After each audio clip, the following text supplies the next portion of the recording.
All right, everybody, welcome back. We are on level 3 of lesson 10, combining inputs and outputs. So this one is about sliders. It says, last time your users were only able to choose between a short and long buzz. To give the user control over the exact duration of the buzzer, you'll want to use a slider. This slider lets users choose a value between 100 and 1000 for the duration of the buzz. But there's something not quite right about how it's working. Do this. Look over the code and find the bug that's keeping the duration from being set correctly.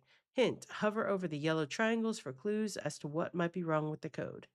All right, so we have two yellow triangles, so let's take a look. Duration is defined, but it's not called in your program.